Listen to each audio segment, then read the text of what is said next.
What he used to get for $200-300, now they're asking for $600. And when you're getting up to those prices, well, at that rate, you might as well deal with an American woman.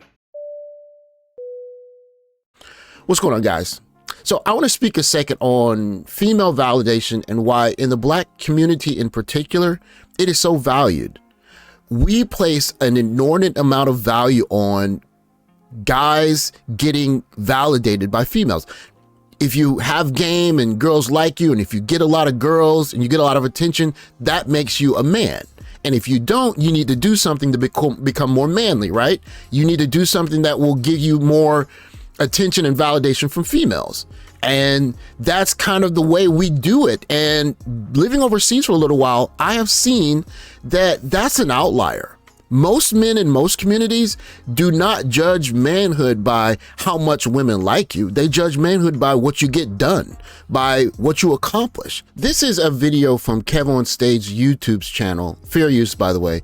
And what I'm a bit confused about is why would an NAACP Image Award winning social media personality be worried about dusty guys that nobody supposedly wants in America that are throwaway guys? But for some reason he cares, like in this video here.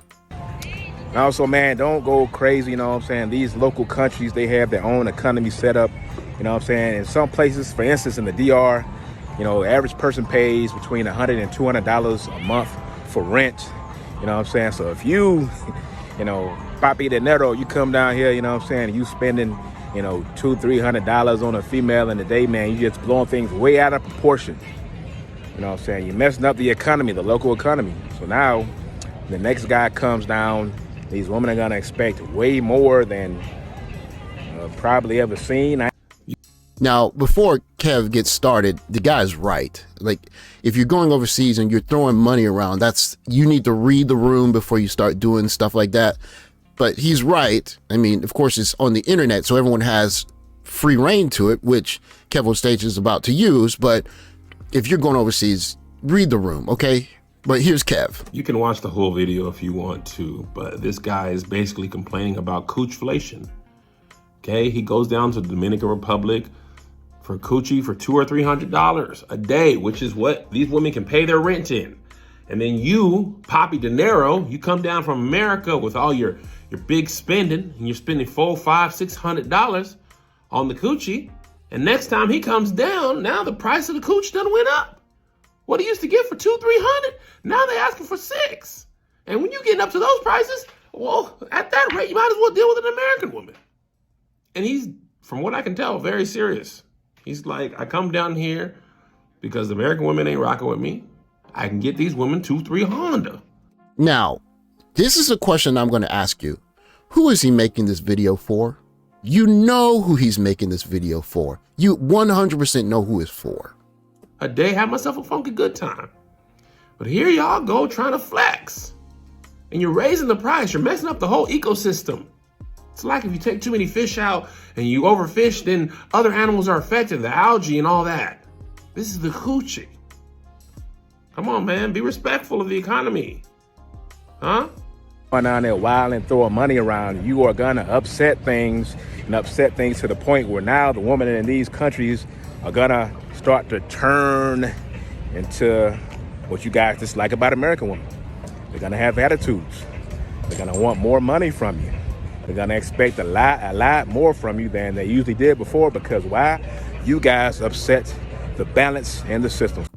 In a way, this is just a run-of-the-mill TikTok. It's a guy who went to a place and he noticed that the place is changing because people are exporting foreign customs there, and he's just lamenting about it. If whatever he's doing is not violating any of the local laws, his business is his business.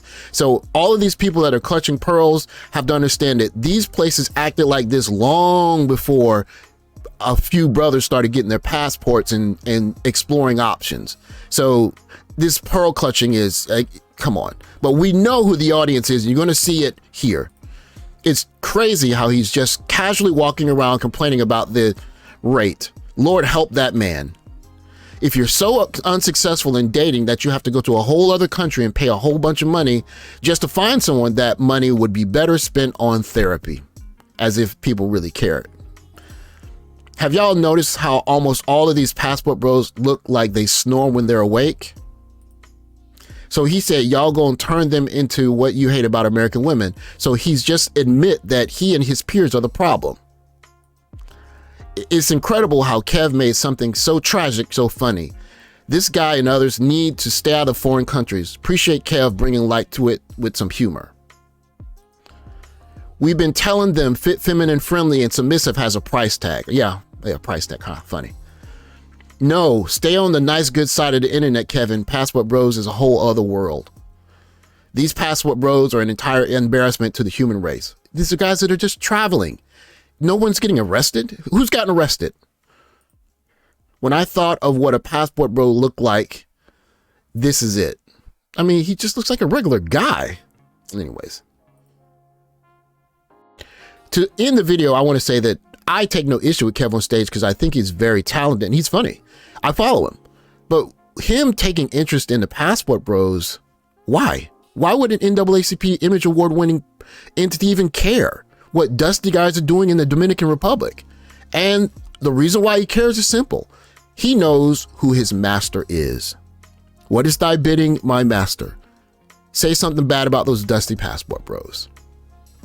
I think it's very interesting that we grow up in a society where we place so much importance on getting validation from females because it's just not the way it's done in most other cultures. And I would say, to end this video, stop needing validation from women. If you're going to do something, do it for glory, legacy, or something bigger than girls might like me. Thanks for watching. Like, subscribe, comment down below, and I'll catch you guys in the next video. Take care, guys.